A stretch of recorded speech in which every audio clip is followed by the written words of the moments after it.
Hello everyone, welcome to this amazing platform of Edu Gyan वाला। आप सभी लोगों का बहुत बहुत स्वागत है हमारे इस अमेजिंग से प्लेटफॉर्म एडु ज्ञान वाला पर।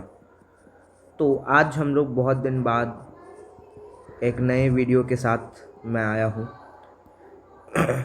ओके,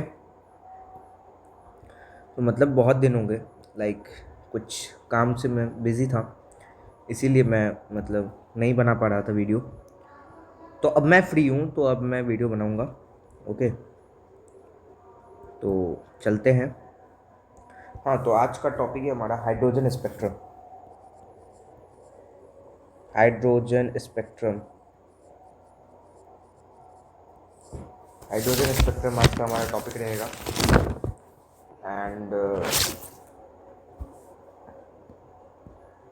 ठीक है, तो आज हम लोग सिंपली बेसिकली हाइड्रोजन स्पेक्ट्रम पढ़ने वाले हैं। यहाँ पर लिखा है, इसलिए मैं ज़्यादा नहीं लिख रहा हूँ। हाइड्रोजन स्पेक्ट्रम पढ़ने वाले हैं, एकदम से वन शॉट कहो, गन शॉट कहो, जो शॉट कहो। और इसके बाद आपको किसी भी हाइड्रोजन स्पेक्ट्रम को पढ़ने की ज़रूरत नहीं है। एक क्लास 11th वालों के लिए है, 12th वालों के लिए है, ड्रॉपर के लिए है। ड्रॉपर का स्पेलिंग से गलत लिख दिया क्या? ड्रॉपर के लिए है, जेई के लिए है, और केमिस्ट्री है तो नीट के लिए भी है। This is for all the thing, और आपके बेसिकली एकेडमिक्स के लिए भी है। ठीक है, तो आज हम लोग हाइड्रोजन स्पेक्ट्रम देखेंगे। बार बार मैं कह रहा हूँ, हाइड्रोजन स्पेक्ट्रम देखने से पहले सबसे पहले तो मैं आपको स्पेक्ट्रम का बेसिक आइडिया बता देता हूँ। स्पेक्ट्रम होता क्या है वो बता देता हूँ। एंड स्पेक्ट्रम के कुछ टाइप्स भी होते हैं, वो भी मैं आपको हो तो बता दूँगा। ठीक है, हाँ हाँ, ओके ओके। हाँ, तो और हम एच एटम के लिए ये बात करते हैं, हाइड्रोजन स्पेक्ट्रम एच एटम के लिए। तो सब कुछ अभी मैं पहले आपको बैकग्राउंड दे देता हूँ, उसके बाद बैकग्राउंड देने के बाद आपको मैं ये सब बताऊंगा कि एच एटम डिसकंटिन्यूस, ये सब पहले मैं बैकग्राउंड दे देता हूँ। ठीक है, लेकिन हालांकि इसको पढ़ने से पहले आपको पता होना चाहिए, किस चीज़ के बारे में पता है? आपको पता होना चाहिए स्पेक्ट्रम क्या होता है, आपको इन सब चीज़ों के बारे में पता होना चाहिए। व्हाट इज़ स्पेक्ट्रम पता होना चाहिए, टाइप्स ऑफ स्पेक्ट्रम पता होना चाहिए, एब्जॉर्प्शन, उसके बाद आपका एमिशन, जिसमें कि सबसे इम्पोर्टेंट आपका एमिशन होता है। फिर एमिशन के अंदर आपका क्या आता है? कॉन्टिन्यूअस और डिसकॉन्टिन्यूअस। डिसकॉन्टिन्यूअस आपका जेई मेंस के पर्पज़ से बहुत इंपॉर्टेंट है। डिसकॉन्टिन्यूअस में फिर आ जाता है लाइन स्पेक्ट्रम, जो कि आपका हाइड्रोजन है, और एक आ जाता है आपका बैंड स्पेक्ट्रम, ये होता है आपका एटॉमिक, ये होता है आपका, ये मैं अभी फ्लो चार्ट बना देता हूँ। ठीक है, क्योंकि अगर हाइड्रोजन स्पेक्ट्रम शुरू कर रहे हैं तो कम से कम आपने कुछ ना भी पढ़ा हो पीछे में, तो आपको एक बैकग्राउंड रहना चाहिए जो आपको कुछ कुछ समझ आए। ठीक है, कुछ कुछ आपको समझ तो आना चाहिए।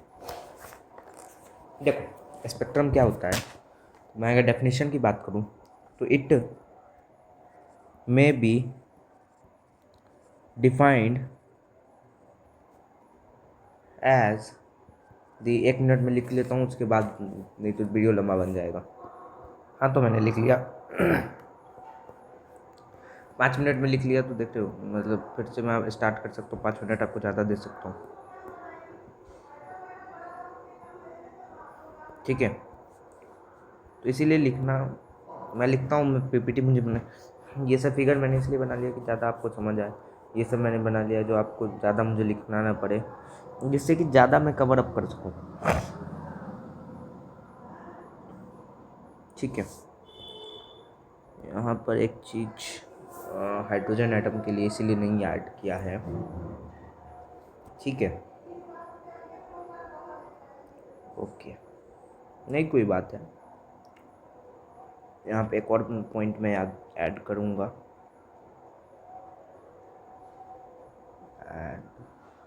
स्टार मार्क लगा के 1/RH, ये सब बताऊंगा मैं, डेड वर्क्स कॉन्स्टेंट्स वगैरह वगैरह।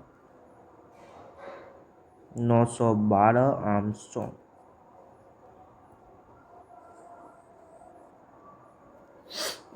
ठीक है, नोट पॉइंट लगा के इसे लिख लेना चाहिए। अब देख, अब पहले इसे समझा देता हूँ। ये तो आप खैर समझते ही होंगे, नौवीं में भी शायद से था, if I am not wrong. It may be defined as the impression produced on the screen when a radiation falls on it after passing through prism. Spectrum of any or every compound or element is unique. मतलब कहने का मतलब यही है कि जैसे यही है, तो ये एक कोई भी कंटेनिंग हेड, ये मान लो कोई भी लाइट सोर्स है, ये मान लो एक पल के लिए बल्ब है, ये सन है आपका, वहाँ से स्लिट होता है, जो कि मतलब लाइट को, यहाँ से आने वाली लाइट यहाँ यहाँ यहाँ यहाँ फोटोन्स के फॉर्म में, ये तो पढ़ा ही होगा उसमें, फोटोन्स के फॉर्म में आता रहता है आता रहता है आता रहता है, तो कुछ वेवलेंथ तो होगा ही, लाइट जो आएगा गिरेगा। इस स्लिट के मदद से क्या होता है ना, ये लाइट एक जगह कॉन्सेंट्रेट हो जाता है, फोकस हो जाता है एक जगह, फोकस होने के बाद निकलता है यहाँ पर प्रिज्म पे जाके, फिर ऐसे यहाँ से एक पॉइंट से डेविएट कर जाता है लाइट। तो वही कहा गया, जब स्क्रीन पे उसका इम्पैक्ट दिखे, जब भी वो प्रिज्म से पास कर कर आए, और जो भी लाइट आपको स्क्रीन पे, फोटोग्राफिक प्लेट इसे कहा जाता है, यहाँ पर मैं ऐड करना चाहूँगा, क्या ऐड करना चाहूँगा,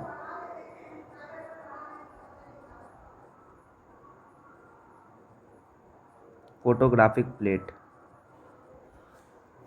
प्लेट होगा ये, ठीक है। एंड आपका जो बात है, ये प्रिज्म आपका है, लिखा भी हुआ है, हाँ, तो स्पेक्ट्रम वही होता है। ये डेफिनेशन तो इस डायग्राम से 100% क्लियर होगा, जहाँ तक कि मुझे लगता है। It may be defined as the impression, yes clear हो गई है वैसे। अब स्पेक्ट्रम देखो, स्पेक्ट्रम वही, और जितने भी एलिमेंट्स कंपाउंड होते हैं सबके अलग अलग स्पेक्ट्रम होते हैं। अब स्पेक्ट्रम के दो टाइप्स होते हैं, एक होता है एब्जॉर्प्शन स्पेक्ट्रम, जिसमें कि आप बीच में किसी सैंपल सॉल्यूशन के रख दिए, तो आप पढ़े होंगे हाइड्रोजन स्पेक्ट्रम से पहले, कि मतलब यहाँ पर जा रहा है ये लाइट, और प्रिज्म के साइड में आपने क्या रख दिया है, प्रिज्म के साइड में आपने एक रख दिया सैंपल सॉल्यूशन, NaCl का हो सकता है, किसी का भी हो सकता है, सैंपल सॉल्यूशन आपने रख दिया NaCl कंटेन जो कर रहा है, तो उससे जब लाइट डेविएट होगा, तो मान लो 5 रेज प्रिज्म से इसमें निकलेगा, तो यहाँ पर मान लो फोटोग्राफिक प्लेट है ये, तो इस पर 1 2 3 4 ही रह जाएंगे। समझने की कोशिश करिए, मैं रिविज़न करा रहा हूँ, ठीक है। इसमें क्या होता है, due to absorption of some lines, some कुछ ब्राइट लाइन्स दिखते हैं आपको, और बाकी बात सब ब्लैक दिखता है, सब काला काला काला काला काला काला, कुछ कुछ बीच में वाइट वाइट पार्ट होता है, जो आप देखते हो बैंडिंग वगैरह मॉल सब में। उसके बाद एमिशन स्पेक्ट्रम क्या होता है, एमिशन स्पेक्ट्रम में 2 टाइप्स होते हैं, कॉन्टिन्यूस स्पेक्ट्रम और डिसकॉन्टिन्यूस स्पेक्ट्रम।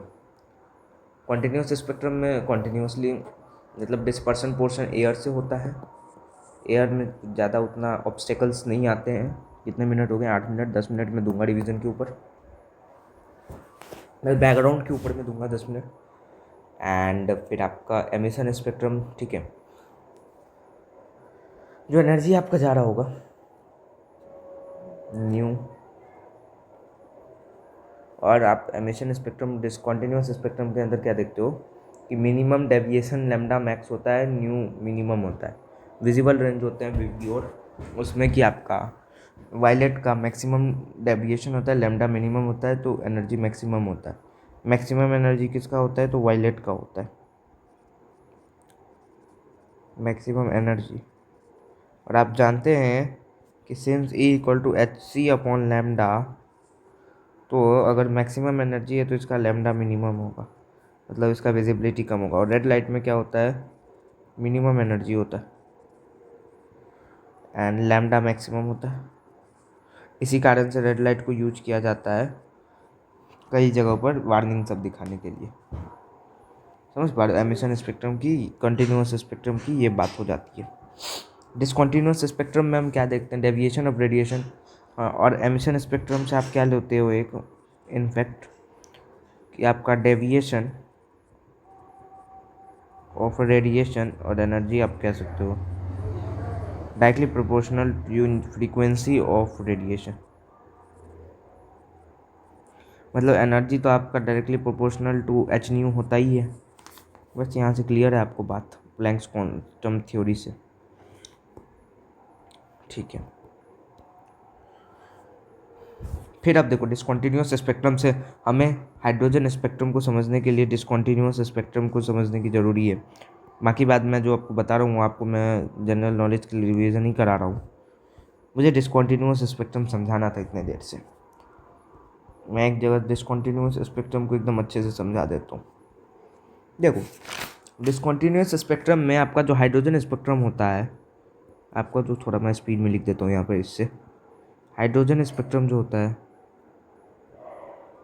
हाइड्रोजन स्पेक्ट्रम आपका होता है वो आपका होता है एटॉमिक, क्योंकि हम हाइड्रोजन स्पेक्ट्रम में एच एटम की बात करते हैं, एच मॉलिक्यूल्स की हम बात नहीं करते हैं स्पेक्ट्रम में। हाइड्रोजन स्पेक्ट्रम में मॉलिक्यूल्स को अगर पास करेंगे तो बैंड फिर क्या लाएगा, लेकिन हम एच एटम के लिए बात करेंगे हाइड्रोजन स्पेक्ट्रम में, एच एटम के लिए, एच मॉलिक्यूल के लिए नहीं।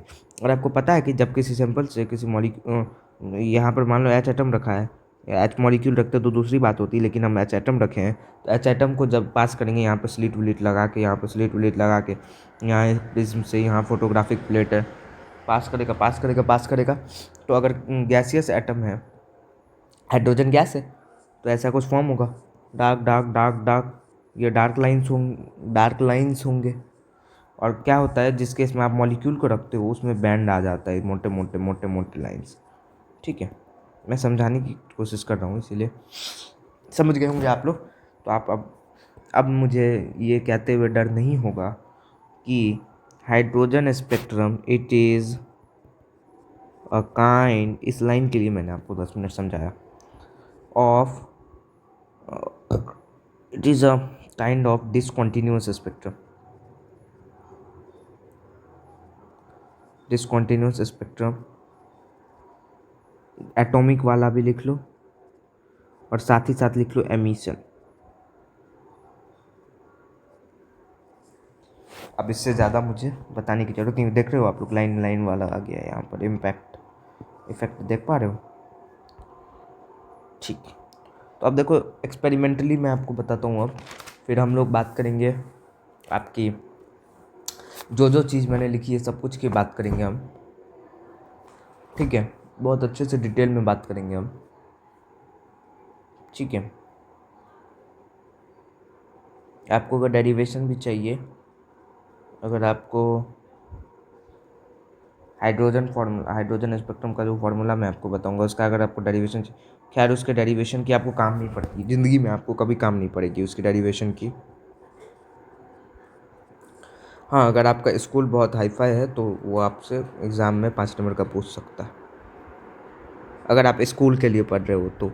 क्योंकि जेई नीट कंपटीशन वगैरह में स्कूल में भी बहुत ही रेयर में आपको पूछा जाएगा, ये सब चीज़ें नहीं पूछी जाती बच्चों वाली चीज़ें, डेरिवेशन वगैरह वगैरह। आपने कभी सुना है? आपका ब्रेन को चेक किया जाता है, ब्रेन, ठीक है। तो आपको डेरिवेशन वगैरह चाहिए, मैं वीडियो लॉन्ग नहीं करना चाहता हूँ क्योंकि वो उसका कोई काम नहीं है मेरी आप मानो तो, वो आप देख लोगे तो आपके दिमाग के लिए, समझने के लिए कि ये आया कैसे, समझने के लिए आपके लिए अच्छा होगा वो कि आया कैसे। तो आप मुझे कमेंट कर देना, मैं तुरंत एक वीडियो बना के अपलोड कर दूंगा डेरिवेशन का, जैसे मैंने वेक्टर्स का किया हुआ था, आप देख सकते हो जाके वीडियो, ठीक है। अब देखो खैर, तो ये एक लाइन मैंने लिख दिया अगर, तो अब मैं इस एक्सपेरिमेंट को अब समझा देता हूँ। डिस्कंटिन्यूअस है तो हम gas discharge tube containing hydrogen atom यहाँ पर लिख देते हैं, यहाँ स्लिट रखा है, प्रिज्म रखा है, पास किया, ये फोटोग्राफिक प्लेट है,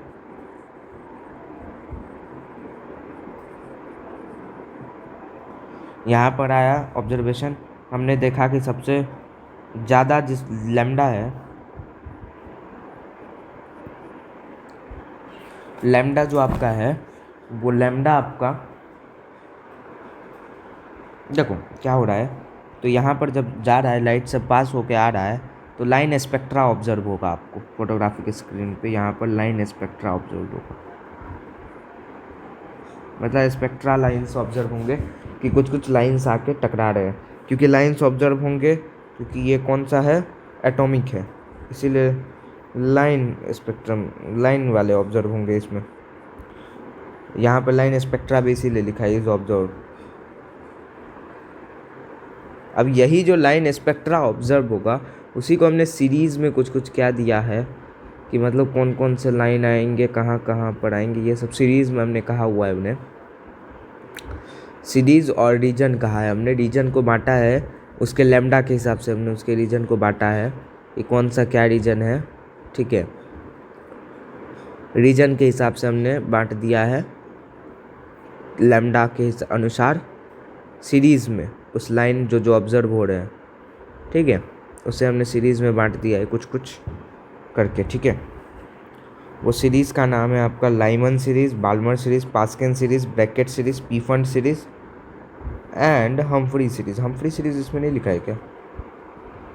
फ़ोटो उठाया शायद से आपको एनसीईआरटी का दे दिया है कॉपी, क्योंकि 11th के एनसीईआरटी में आपका हम्फ्री सीरीज़ है ही नहीं। चलो नहीं है तो मैं ही लिख देता हूँ।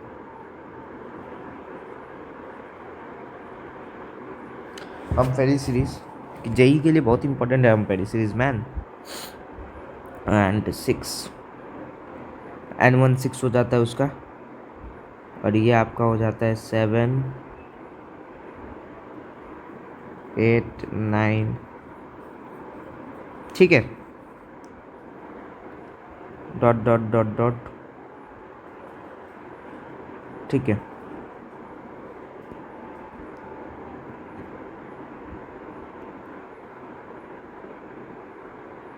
ओके। इंफ्रारेड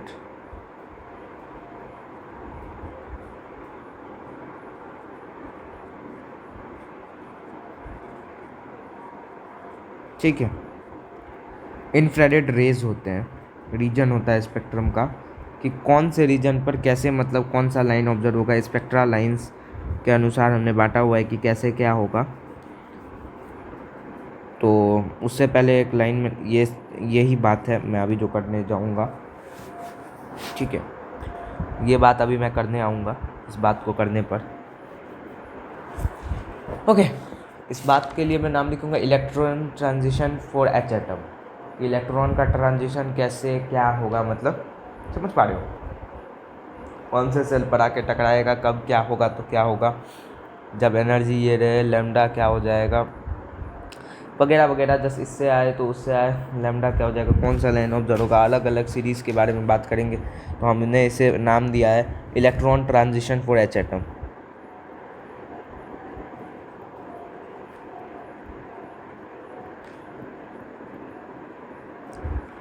इसको पढ़ाने से पहले एक लाइन में पढ़ाऊँगा और इसके बाद हम लोग कुछ न्यूमेरिकल्स वगैरह करेंगे, अच्छे अच्छे लेवल के जेई मेंस सबके पीवाईक्यू करेंगे। ठीक है, सबसे पहले तो मैं कुछ लाइंस बताना चाहूँगा यहाँ पर। मैंने एकदम से आपको मैं नोट्स के फॉर्म में बता रहा हूँ, लेकिन मैंने आपको मतलब समझ पा रहे हो, मैंने आपको लेकिन मेरे कॉपी में भी नोट्स बना के मैंने रखा है वीडियो बनाने से पहले, इसीलिए जल्दी वीडियो आता भी नहीं है, बिजी भी था, ये सभी बनाना पड़ता है। हाइड्रोजन एटॉमिक स्पेक्ट्रम,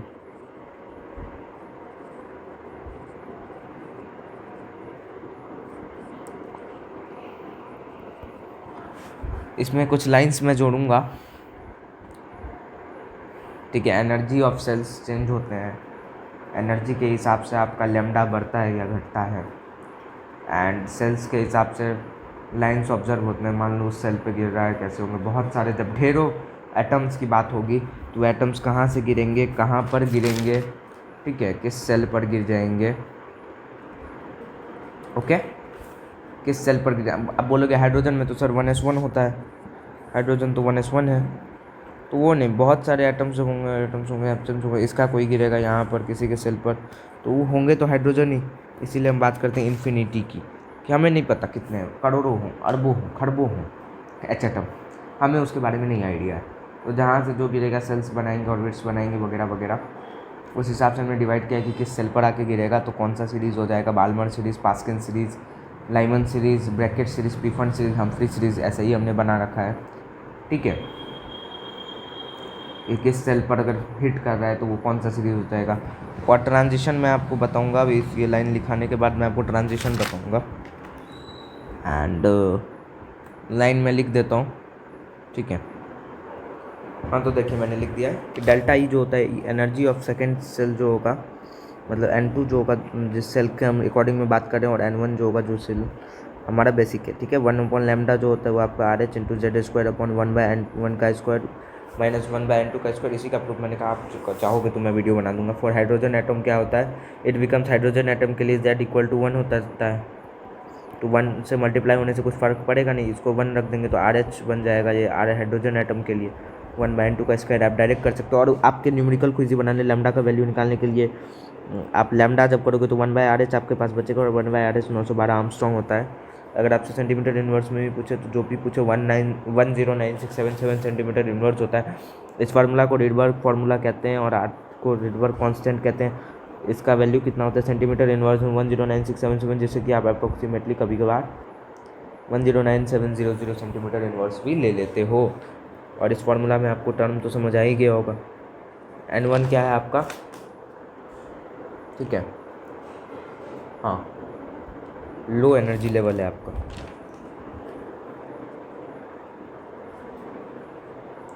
आपका N1 जो है लो एनर्जी लेवल है और N2 जो आपका है हाई एनर्जी लेवल है। इसीलिए मैंने यहाँ पर ये वाला बात लिखा है। इसी से डिराइव होता है आपका कौन सा derivation tool for Rydberg constant,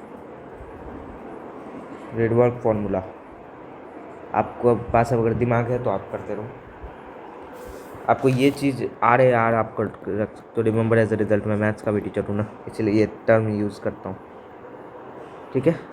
ये चीज़ डन है। तो फटाफट से बात कर लेते हैं। जब हाईएस्ट एनर्जी लेवल से लोएस्ट एनर्जी लेवल पर आता है तो क्या बात है, हाईएस्ट से लोएस्ट। देखिए लाइमन सीरीज होता है जिसमें यूवी रेज जब आते हैं हाइड्रोजन एटम के खिलाफ, हाइड्रोजन एटम के स्पेक्ट्रा लाइंस में जब यूवी रेज आते हैं तो उसे हम लाइमन सीरीज कहते हैं। और लाइमन सीरीज में क्या होता है कि कहीं से भी इन्फिनिटी से अगर कोई भी लाइन आ रहा है तो आपके फर्स्ट सेल पे गिरेगा। मतलब लाइमन सीरीज के लिए N1 का वैल्यू हमेशा 1 होता है, लोअर एनर्जी लेवल, और higher energy level according to question. Balmer series आपको सीरीज़ याद होना चाहिए, N2 होता है, N1 का वैल्यू इसका 2 होता है, और जहाँ से भी आए ये गिरेगा 2 पे। वैसे ही इसका 3 हो जाता है, ब्रैकेट सीरीज़ का 4 हो जाता है, पीफन का 5, 6 हो जाता है हम्फ्री का, फिर और कुछ होगा जिसका 8 हो जाता होगा, 7 हो जाता होगा, ठीक है। तो ये बात आपकी है। जब हायर एनर्जी लेवल से लोअर एनर्जी लेवल के पास गिरता है, बहुत सारे H एटम है, तो उसके हिसाब से अलग अलग हम बात कर लेते हैं कि किस में कैसा होगा, किस तरीके का आपको ऑब्जर्वेशन देखने को मिलेगा। और इसी को कैलकुलेट हम करते हैं कि कितना, मतलब किस एनर्जी लेवल से इस पर गिर रहा है तो लैम्डा कितना होगा, मतलब उसका वेवलेंथ कितना होगा। और आपको एक चीज़ याद रखना होता है, आप एक समझना होता है। एक्चुअली कोई लोग फार्मूला रटवाते हैं लेकिन फार्मूला नहीं रटना चाहिए।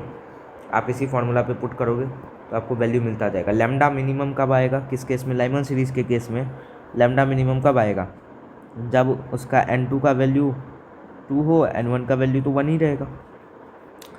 बाल्मर सीरीज़ के लिए N2 3 N1 2, लाइमन सीरीज़ के लिए ये वाला पोर्शन, और लैम्डा मैक्सिमम कौन सा होगा, ये वाला पोर्शन। लैम्डा मैक्सिमम आपका इन्फिनिटी वाला होगा यार, जब इन्फिनिटी पे हो, N2 का वैल्यू इन्फिनिटी हो, N1 का वैल्यू 1 हो। उसी केस में N1 2 हो और ये इन्फिनिटी हो N2। तो आप ऐसे करके खुद निकाल सकते हो, इसमें रटने वाली कोई बात नहीं है।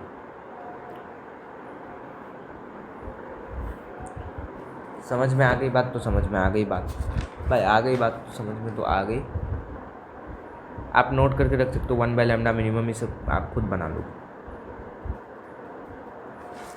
आप समझो थ्योरी कॉन्सेप्ट, यहाँ पर इसके लिए भी कॉन्सेप्ट होते हैं कि मान लो कॉन्सेप्ट है, इस बात को समझने के बाद के कॉन्सेप्ट है ये कि इन मल्टी इलेक्ट्रॉनिक सिस्टम और मल्टी एटॉमिक सिस्टम, मतलब जब मल्टी एटॉमिक हो, मान लो एक H एटम है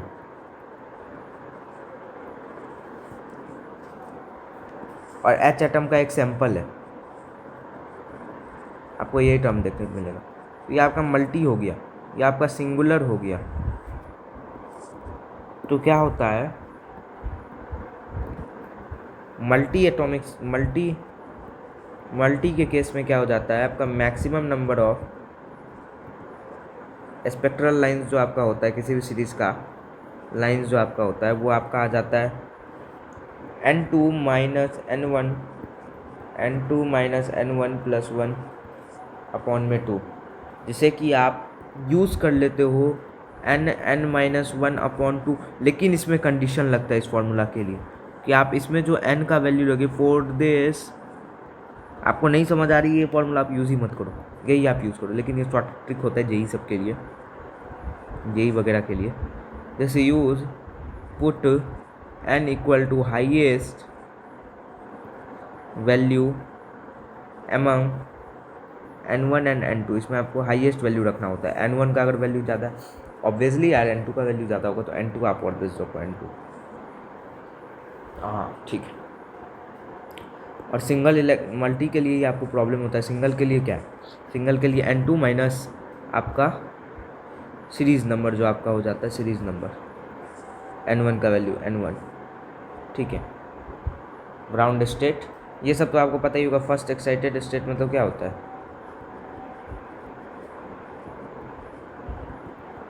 2 ग्राउंड स्टेट। आपको यही सब चीज़ सबसे पहले लिखना होगा क्वेश्चन देखते ही। तो आप कॉन्सेप्ट इतने दूर में समझ चुके हो कि क्या होता है कैसे होता है, ये सब चीज़ भी आप समझ गए। मैंने आपको लिख के भी बता दिया, सब कुछ आप समझ गए। अब कुछ न्यूमेरिकल्स करो, यही फॉर्मूला ही है बस। आपको बस कॉन्सेप्ट क्लियर होना चाहिए कि क्या होता है कैसे होता है, कहाँ से लाइन आता है, दूसरे सेल से आ रहा है, एनर्जी का ये हो रहा है लैक हो रहा है, लैम्डा क्या होता है, स्पेक्ट्रम क्या होता है, ये कौन सा स्पेक्ट्रम है। ऑब्जेक्टिव बस इतने ही से बनेंगे। आप क्वेश्चन देखो, क्वेश्चन कहाँ कहाँ से बनेंगे। क्वेश्चन कुछ कुछ है बहुत ही इंपॉर्टेंट क्वेश्चन है। आपको क्वेश्चन है calculate lambda, lambda equal to what when electron takes place radiates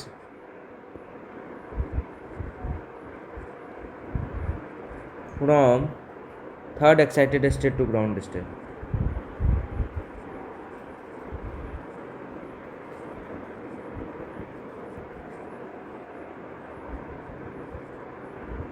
अब थोड़ा मैं मैथ सॉल्वर ऑन करूँगा, ऑन ही है।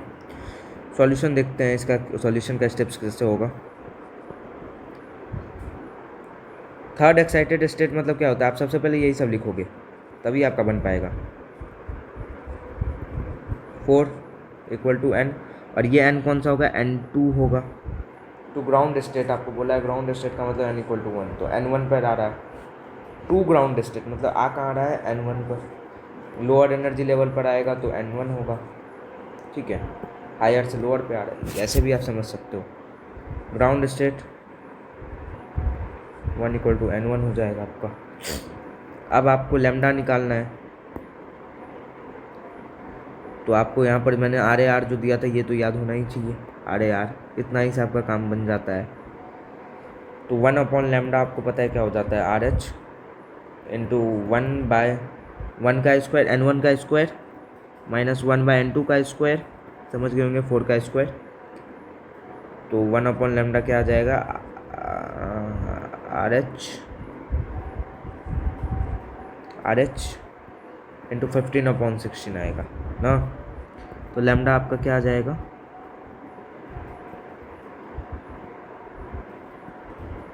तो लैम्डा आपका क्या आ जाएगा, lambda equal to 16/15 into 1/RH। इसीलिए मैंने कहा कि आप 1/RH का वैल्यू याद कर लो। 16/15 इंटू 912 आर्मस्ट्रॉन्ग इन आर्मस्ट्रॉन्ग, ये भी कंडीशन था।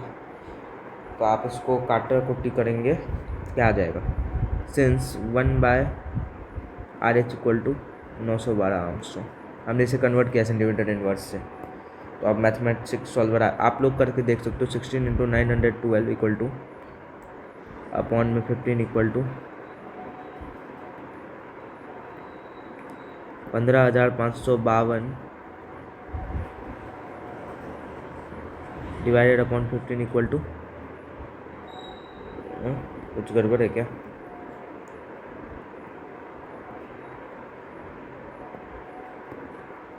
Equal to 16 into 912 equal to, देखो 14 इन 592 अपॉन में 15 equal to 972.8।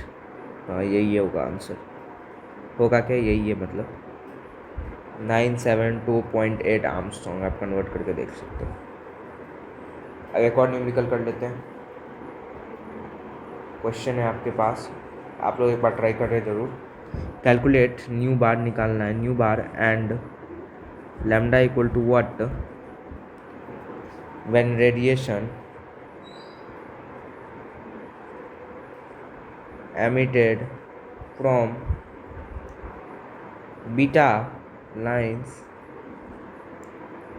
in case of Balmer series. ये कॉन्सेप्ट ही बताना भूल गया मैं, कैसे भूल सकता हूँ मैं 4H एटम, ये चीज़ मैं कैसे भूल सकता था। हाँ तो और देखिए कॉन्सेप्ट बता देता हूँ मैं आपको, यहीं पर मैंने बताने का तो सोचा जरूर। देखिए जब ये N1 1 से 2 पर जाए तब इसे अल्फ़ा लाइंस कहते हैं। जब ये वन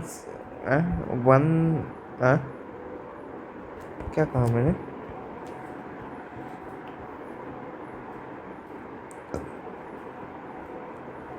ठीक है हाँ, जब 1 से 2 तक की बात हो तो वो अल्फ़ा लाइन, जब आपकी 1 से 3 तक की बात हो तो वो बीटा लाइंस, जब आपकी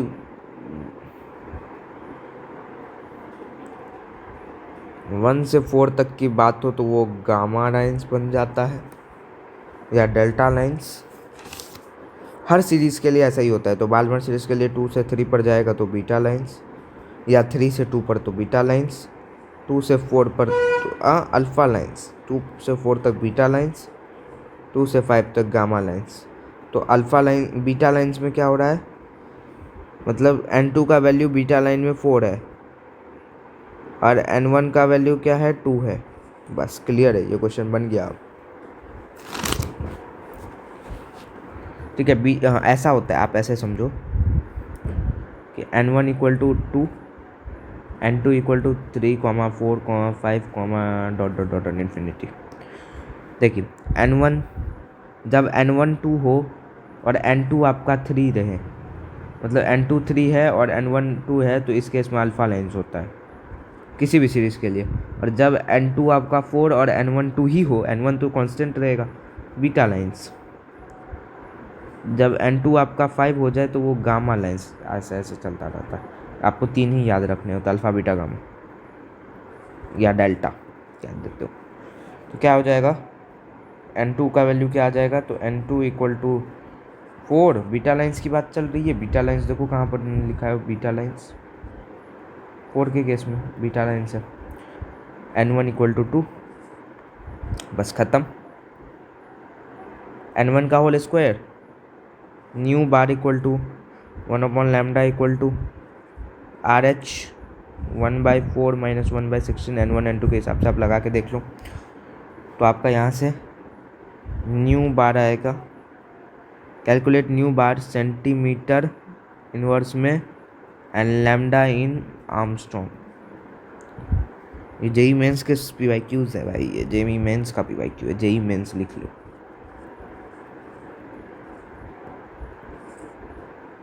इसलिए आपको एकदम से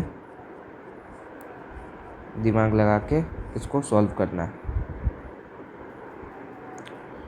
new bar equal to 0, nu bar equal to आपका आ जाएगा यहाँ से RH 1/λ से अभी हमको फ़र्क मतलब नहीं पड़ता, 3/16।